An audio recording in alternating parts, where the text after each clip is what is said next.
d'abord pas l'oublier et surtout que justice lui soit rendue et qu'il soit le dernier. Car malheureusement aujourd'hui, dans le pays, comme dans tant d'autres, il y a énormément de militants qui souffrent, qui sont combattus de la même manière. Donc oui, justice pour lui et justice pour tous. Maintenant, je vais passer la parole à Bruno au nom de la Fédération Sudrail.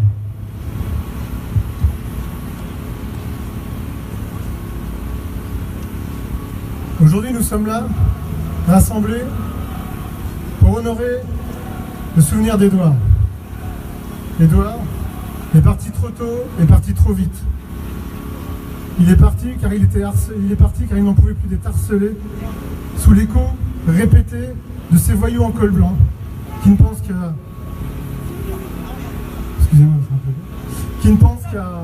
qu'à détruire toute forme de résistance dans les entreprises et partout. Édouard est la dernière victime, mais sûrement pas la seule, concernée par l'acharnement des puissants, à casser, voire à tuer toute opposition à cette société basée sur le profit et la déshumanisation qu'on voudrait nous voir accepter en courbant les chines ou pire en rampant. Et ça, Édouard ne l'a jamais accepté et s'est toujours battu de toutes ses forces pour faire respecter les droits des cheminots, même au péril de sa santé. Aujourd'hui, l'État tue ces jeunes, tel Adama ou Rémi Fraisse. Quand il ne tue pas, il mutile les travailleurs ou les jeunes pour les empêcher de résister à sa vision totalitaire de la société. Alors que des travailleurs se retrouvent au tribunal pour une chemise déchirée, les vrais criminels en col blanc, eux, ne sont jamais punis et continuent de détruire nos vies et nos emplois. En plus de l'État oppresseur, l'entreprise tue aussi. Sous couvert de productivité et de rentabilité, tous les moyens sont bons pour aliéner les travailleurs et les empêcher d'être des femmes et des hommes libres de leur choix.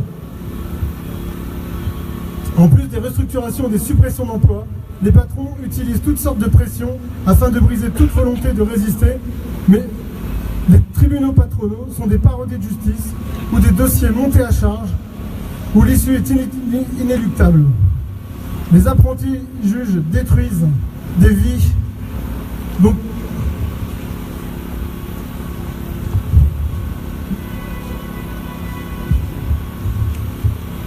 des vies entières, sans état d'âme. Il est temps de supprimer tout ça.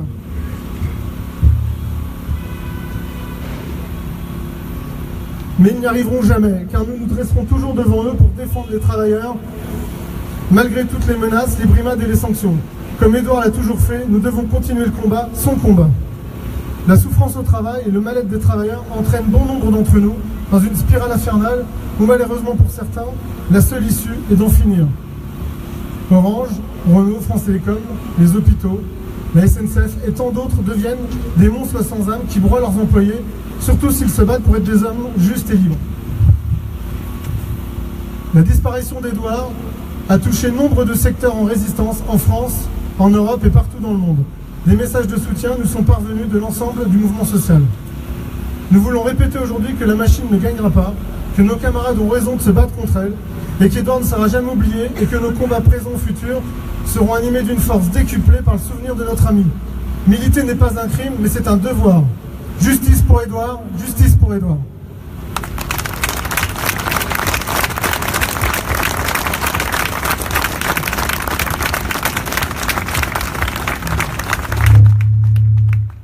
Merci. Justice pour Édouard, on a dit. Hein, n'oublions pas. Maintenant, on va laisser la parole à un membre du conseil d'administration de la SNCF. Rassurez-vous, représentant des salariés. Hein. Donc, Jean-René Delépine.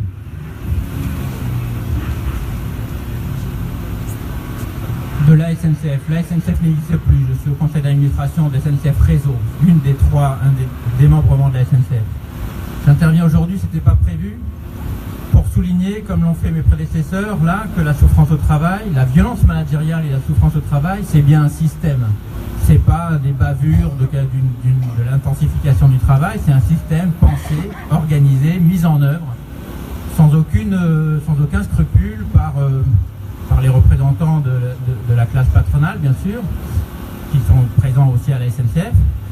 Et pour preuve de ce que c'est un système qui est complètement assumé, aujourd'hui, au moment où nous faisons ce rassemblement à la mémoire d'un délégué syndical harcelé qui en a fini par se suicider, aujourd'hui même, une de nos camarades au syndicat des centraux, qui est à la direction capacité sillon, ça c'est la dénomination technocratique. La dénomination métier, c'est horériste. Elle est horériste, elle est à l'adaptation des sillons. Va au taf, et une procédure disciplinaire a été engagée contre elle, et elle se voit remettre une suspension par mesure conservatoire avec demande de radiation. On sait d'avance qu'il va y avoir un conseil de discipline avec demande de radiation. Exactement les mêmes termes que le parcours vécu par Édouard jusqu'à maintenant. Donc c'est bien quelque chose d'assumé. Aujourd'hui, je m'adresse à vous pour vous dire ça, à vous qui êtes à peu près tous convaincus déjà de ce que je dis. J'aimerais m'adresser aussi à l'ensemble de la hiérarchie de la SNCF, sauf les plus élevés, puisqu'on a tous une responsabilité collective, certes, celle-là on la connaît, et une responsabilité individuelle dans nos organisations, à tous les échelons. Les cadres du DPX au directeur, on a une responsabilité individuelle d'essayer de résister à une injonction contradictoire, aux injonctions contradictoires, avec du haut de la hiérarchie, on nous demande de dire que tout va bien, et en même temps, on nous demande de dire que tout va bien en mettant en œuvre, pour ceux qui ont des fonctions d'encadrement, en mettant en œuvre des organisations qui détruisent le travail. En détruisant le travail, on détruit les gens au travail. On exerce une violence qui, pour certains, ils n'ont plus d'autre échappatoire, ils ne voient plus d'autre échappatoire que de la retourner contre eux-mêmes, c'est les suicides au travail. Mais avant même les suicides au travail, il y a toute la souffrance au travail dont on a parlé. Et donc, j'espère être la preuve qu'on peut être cadre, par exemple, et être un petit peu intelligent en étant assis le rail, que des DPX, au DUO, aux directeurs, aux chefs de division, de département, de direction, ils doivent avoir cette résistance face à ces injonctions qu'ils reçoivent, dont ils souffrent aussi, mais au lieu de reporter cette souffrance sur le cran du bas jusqu'au suicide, eh ben, qu'ils viennent avec nous, qu'ils résistent avec nous.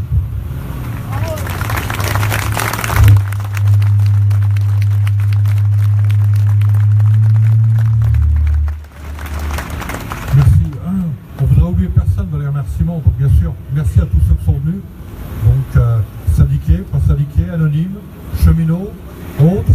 On a également quelques responsables politiques, on a vu, qui discrètement sont mêlés à la foule sans tirer la couverture à eux. Merci également aux représentants des associations d'usagers qui sont là. Je sais que quelquefois, dans nos métiers, on les embête, on leur cause des soucis. Donc merci à eux d'avoir dépassé les premiers trucs pour venir. Je vais passer maintenant la parole à Solidaire.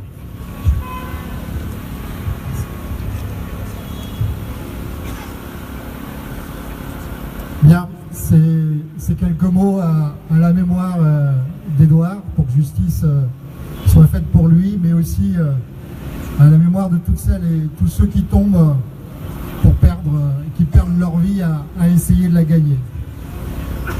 Je dois vous avouer que c'est une des prises de parole les plus difficiles que j'ai eu à faire, et que ce moment-là est un peu particulier.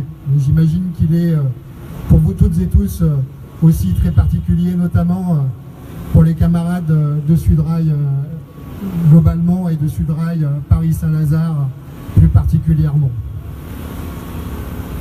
Le week-end dernier, on était quelques-uns à boucler le petit journal de Solidaire qu'on fait, qui s'appelle le bulletin Et voilà, sur les conditions de travail.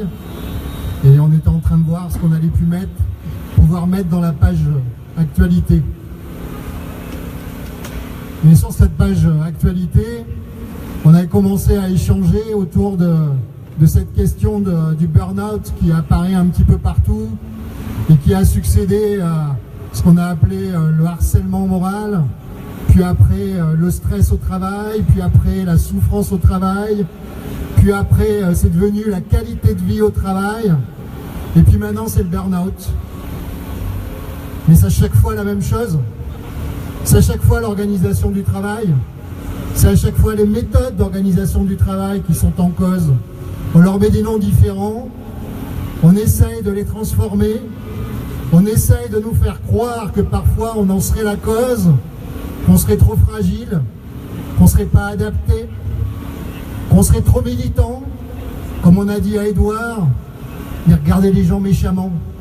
Non, il ne regardait pas les gens méchamment, il les regardait avec des convictions, avec de la volonté, Parce que quand on est du côté des travailleuses et des travailleurs, on est du côté de celles et ceux qui essayent de se battre. Et c'est ça que faisait Édouard. C'est ça qu'il faisait dans son activité syndicale, dans son activité militante, dans son activité de tous les jours.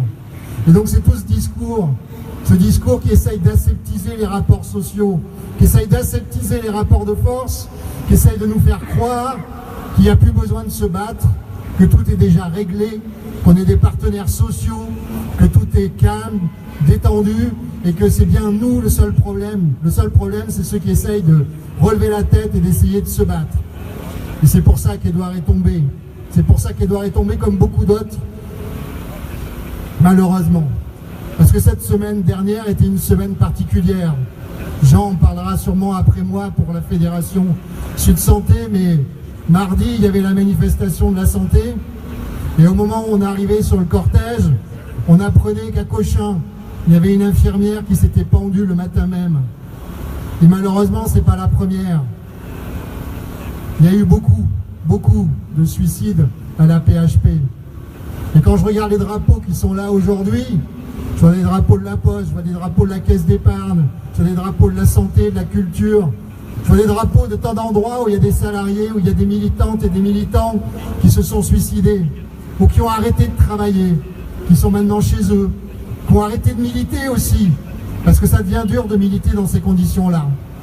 Et donc par rapport à tout ça, l'édito, on l'a bouleversé.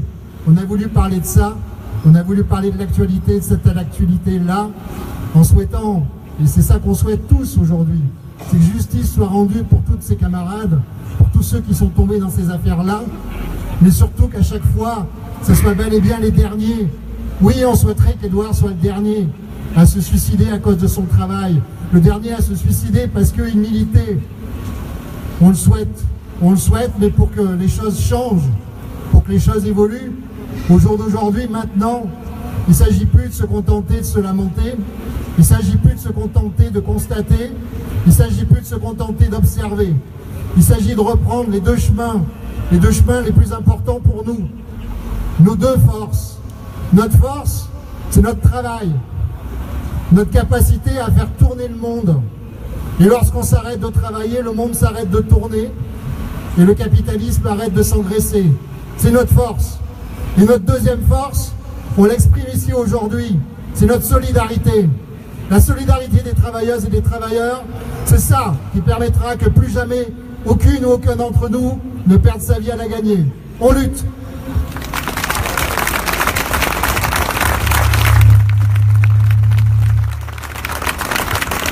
Merci à tous.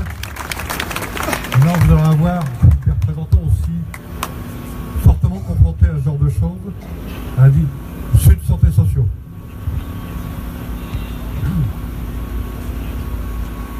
Bonjour. C'est la peine, la colère et la rage qui nous animent. La peine parce que malgré ce pourquoi on voudrait nous faire passer, nous gardons notre humanité, nous gardons les émotions, malgré les coûts, malgré le management, malgré le fait qu'on soit traité comme des variables d'ajustement, comme des quantités, comme des travailleurs à jeter, nous restons des humains. Et aujourd'hui, oui, c'est aussi, comme mardi, mais comme avant-hier, c'est aussi un jour de peine. Je vois les militants de Sud Santé Sociaux qui sont là.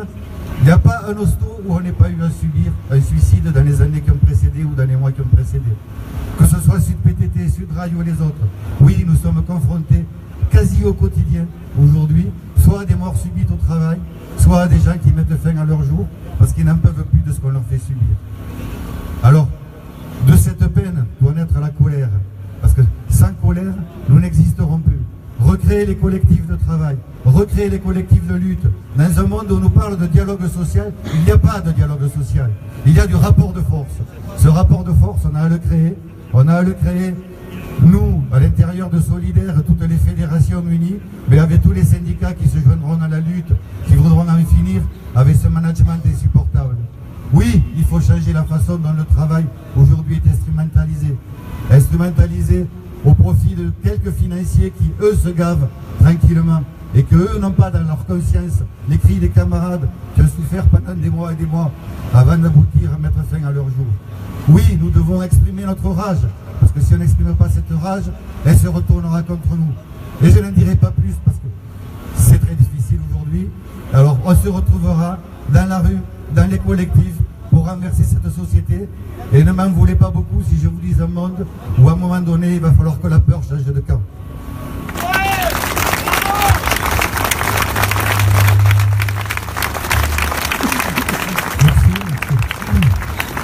Merci à tous.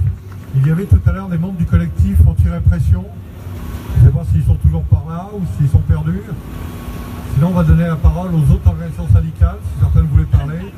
Ou sinon, on voulait donner la parole à celui qui était probablement le meilleur copain d'Éric. Le meilleur copain d'Edouard, pardon, Éric.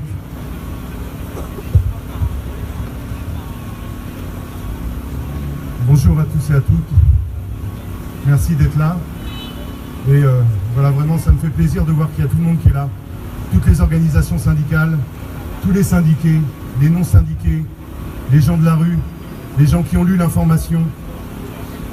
Il y a ici des collègues de partout, des citoyens qui viennent parce que c'est pas admissible.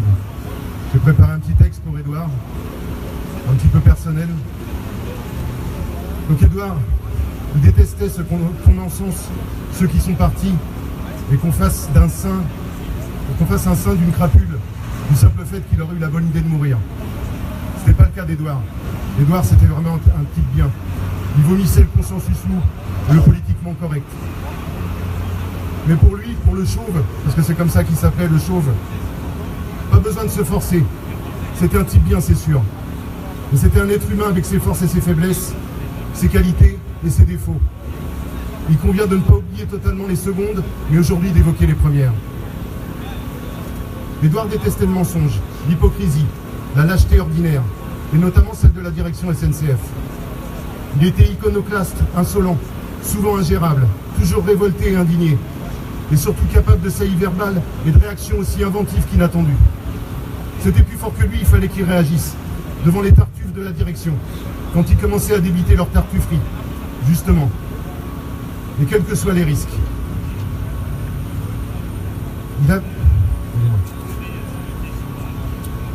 Il avait commencé en tant que simple agent, et même pas syndiqué à l'époque, par virer sa chef, une salope fascisante,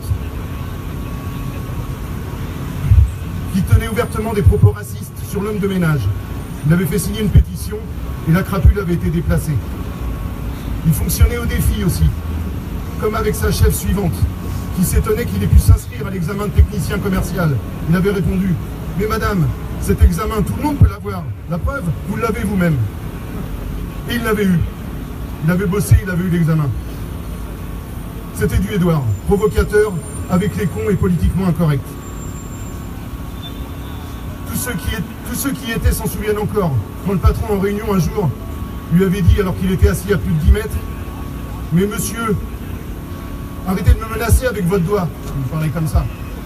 Il avait dit, « Mais monsieur, je ne vous menace pas, j'en appelle aux anciens. » Ça, c'était du Édouard.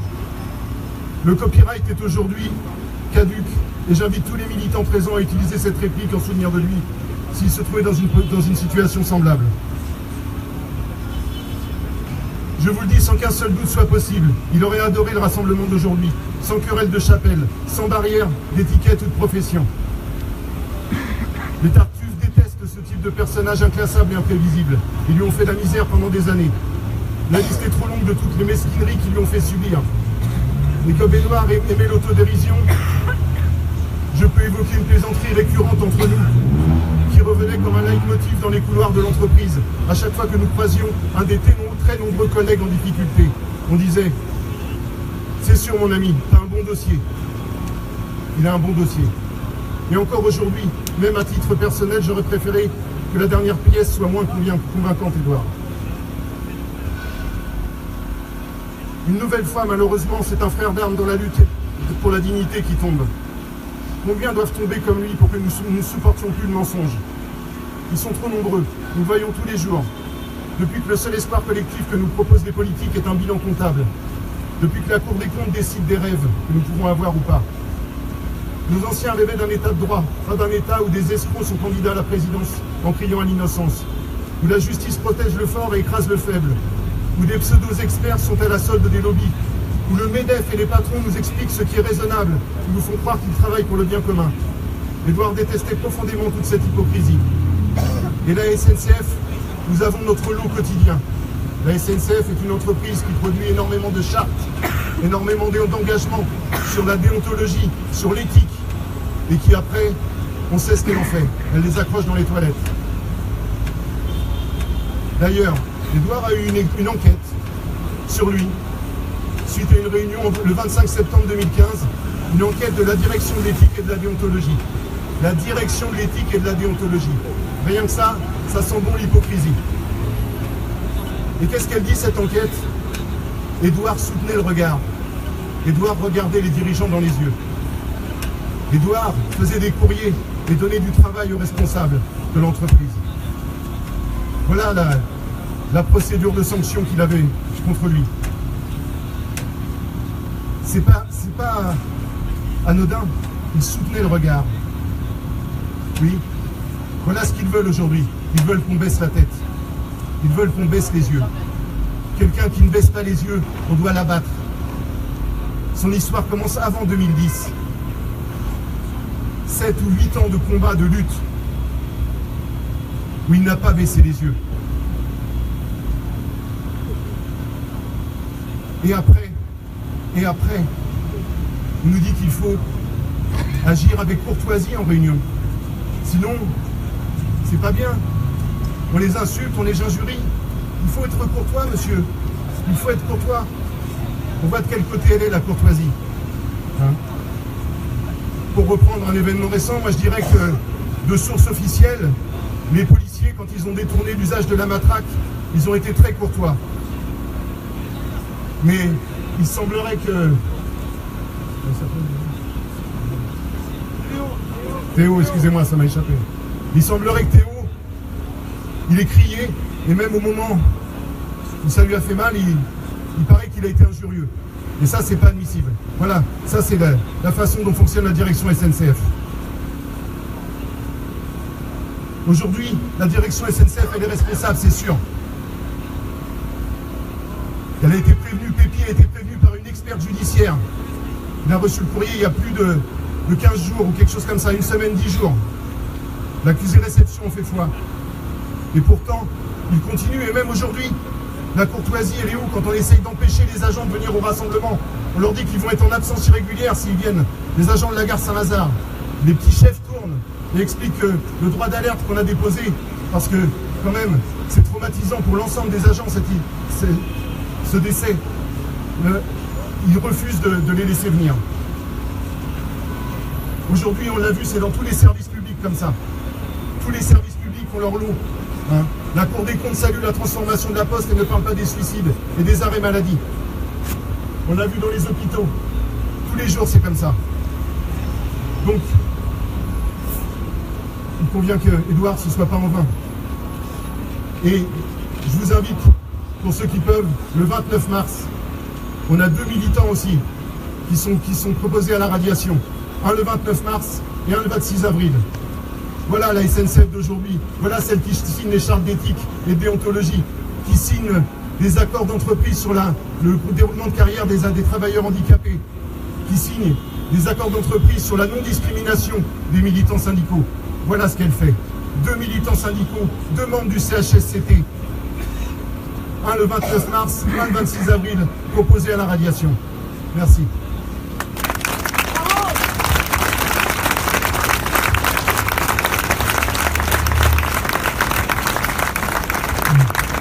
Merci Eric. Je vais laisser la parole maintenant à 2 autres collègues de travail d'Édouard, Arnaud et Bastien.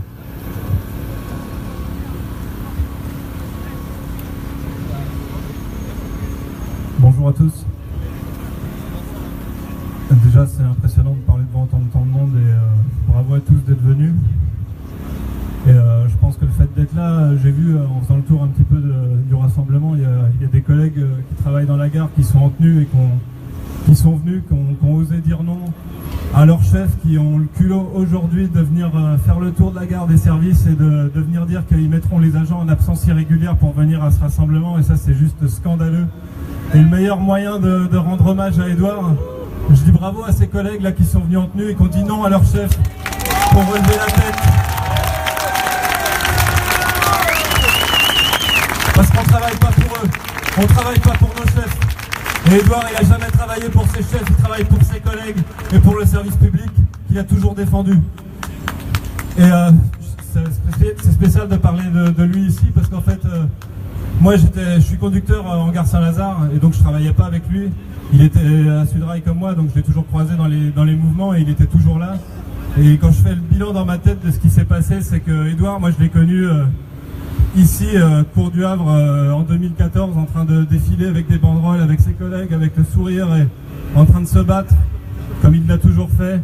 On était là après, un petit peu plus tard, en 2016, en fin de l'année, un rassemblement ici, où on était là en criant pas touche à Edouard, parce que la direction s'acharnait encore sur lui. Et aujourd'hui, on est là et on voit bien l'ordre des choses, il est horrible et on connaît les responsables de ça. Et aujourd'hui, il faut leur dire non. Il faut leur dire non, comme les collègues ont dit en venant ici. Il faut relever la tête. Il faut aller voir les chefs, leur dire on s'en fout de vos absences irrégulières. Aujourd'hui, on est là pour notre collègue qui nous a défendus et on continuera à défendre son combat. Et aujourd'hui, il y a deux combats. C'est le combat que menait Edouard, justement pour défendre les plus faibles, les injustices, tout ce qui nous concerne tous dans cette société de merde. Mais c'est aussi... Il faut avoir obtenir la condamnation pour ceux qui sont réellement responsables de ce qui lui est arrivé. Et je suis sûr qu'on arrivera, vu le nombre qu'on est, si on est solidaires et qu'on arrive tous à se battre contre les 10% qui font chier les 90% de la population et qui ont les mêmes intérêts à défendre, on réussira à les faire plier et pour Edouard on gagnera. Et voilà, merci de m'avoir écouté.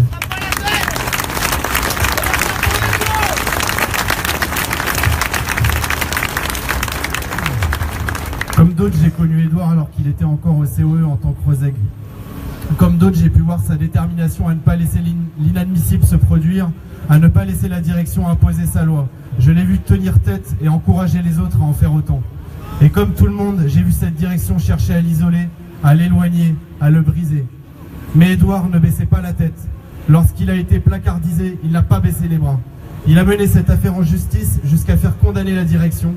Mais surtout, il a continué de mener son combat, notre combat, au travail, au quotidien, avec les collègues, pour dénoncer les contournements à la réglementation, les réorganisations, et il le faisait avec d'autant plus de cœur qu'il savait combien la politique de la direction est nocive pour ses collègues.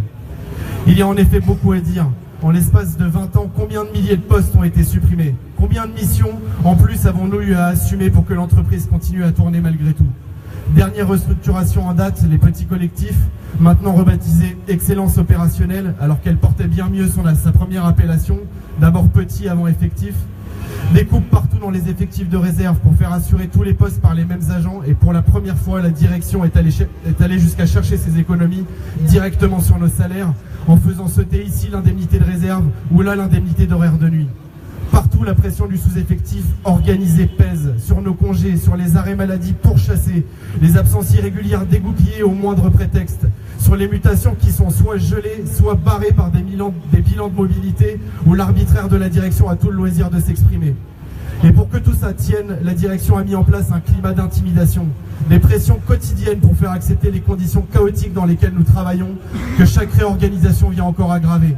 Les entretiens formalisés, les 701, les menaces, pour que ceux qui lui tiennent tête n'inspirent pas leurs collègues et mènent une cabale. Il y a Edouard, mais combien d'autres militants, délégués ou non, se voient poursuivis, fliqués, sanctionnés, voire même menacés de radiation. Pour certains, c'est le bâton, et pour d'autres, c'est le chantage. Quelques qualifs C ou D qu'elle sort par exemple de sa poche, en espérant que ça puisse faire accepter son projet des petits collectifs. C'est même pas une carotte, c'est à peine des cacahuètes. Les quelques dizaines d'euros qu'elle cède ne valent pas les emmerdes qu'elle demande en échange. Parce que sa politique est invivable pour ceux qui ont à la mettre en œuvre, ses collègues qu'elle propulse du jour au lendemain, chef d'équipe avec en charge d'assumer à sa place sa politique face aux collègues. C'est aussi cela que dénonçait Edouard lorsqu'il refusait d'assumer au COE les missions de management qu'on tentait d'imposer à tous.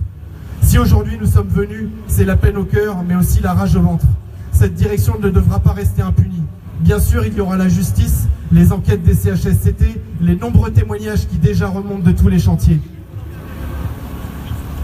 Mais pour que cette direction ne nous trouve pas d'autres DET pour mener la même politique d'agression, la même politique d'attaque, il nous faudra aussi répondre avec nos armes, notre force collective. Parce que oui, collectivement, nous pouvons les faire reculer, leur faire ravaler le mépris qu'ils affichent en toutes circonstances. nous pouvons les faire remballer leur liasse de 701, leurs sanctions, leurs conseils de discipline et aussi leur réorganisation. Et puis leur faire cracher les centaines d'embauches qu'il nous manque pour en finir avec le sous-effectif chronique qui règne sur tous les chantiers. Et pour leur faire sortir le chéquier que la direction rende ce qu'elle nous vole chaque mois. L'acharnement de la direction a poussé à bout notre camarade Édouard jusqu'au plus dramatique des actes de désespoir. À force de manœuvres, de manipulations, de fausses accusations et surtout à force de chercher à l'isoler. Aujourd'hui, nous sommes venus dire nombreux que pas un cheminot n'est et ne sera isolé face à cette direction.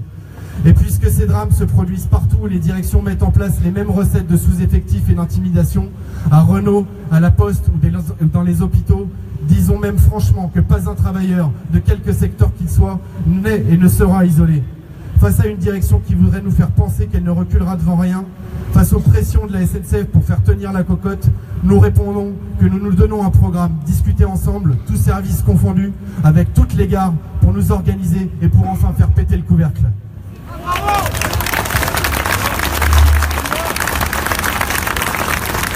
Merci.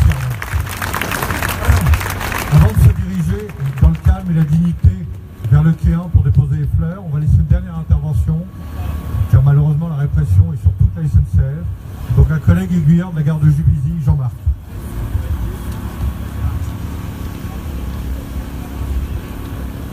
Bonjour. Avant toute chose, nous voudrions nous associer à la douleur des familles et des proches d'Édouard. Leur témoigner le soutien des cheminots de Juvisy. Nous rapportons aussi toutes nos condoléances. Édouard, je ne te connaissais pas. Pas assez. Pas assez pour savoir quelle place avait dans ton cœur cette souffrance, celle qui t'a emporté loin de nous. Quelles étaient tes joies, tes craintes, tes espoirs et tes peines. Nous aimerions tant pouvoir te soulager de ton fardeau et te compter ici parmi nous. Mais pourtant, nous connaissons la douleur dans laquelle peuvent se trouver celles et ceux qui ne se réfugient pas dans la complaisance. Tu nous prouves qu'il est bien plus difficile aujourd'hui de faire preuve de conscience et de regarder le monde en face, de l'affronter, plutôt que de se réfugier dans l'apathie générale. Tu es un homme de conscience, Édouard. Cela, je peux te dire sans te le connaître suffisamment. Car il en faut pour dire stop à l'absurde, comme l'aurait dit Camus. Plus encore pour mener la lutte telle que tu l'as menée. Je sais combien il est difficile de protéger les autres tout en gardant son cœur. Combien on peut se trouver seul par moments, perdu et isolé. Être délégué du personnel aujourd'hui, ce n'est pas seulement porter la parole des cheminots, c'est être la cible perpétuelle des ennemis des cheminots, dans un monde où ils cherchent désespérément à vous faire disparaître. Même il est difficile de faire face à l'injuste et à l'injustice qu'il a semée autour de toi. Ce serait un tel soulagement de savoir que certains regrettent. Regrettent les pressions, regrettent l'appel, regrettent la Cour de cassation, regrettent le Conseil de discipline, regrettent le harcèlement et regrettent la haine. Même s'il serait présomptueux d'affirmer savoir quel poids tout cela signifiait précisément dans ton fardeau, nous pouvons affirmer que nous ne sommes pas soulagés. Et nous ne le serons jamais tant qu'il y aura des pressions, tant qu'il y aura du harcèlement, tant qu'il y aura des conseils de discipline pour un regard déplaisant, tant qu'il y aura des violences, sous couvert de loi, sous couvert de nécessité, ou même soi-disant de bon sens. Édouard, aujourd'hui dans cette gare de Paris-Saint-Lazare, nous te promettons de ne jamais t'oublier. Nous nous battrons jusqu'à ce que justice soit faite, que tes ennemis seront les nôtres et qu'à défaut d'être victimes de leur conscience, ils ne trouveront jamais le repos. Et comme on dit là d'où je viens, hasta siempre, Édouard. Repose en paix, camarade.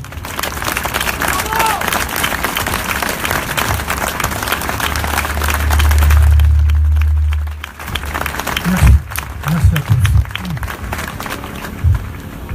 Comme je l'avais annoncé tout à l'heure, cette fois les prises de parole vont s'arrêter. On va se retourner pour aller vers le quai 1.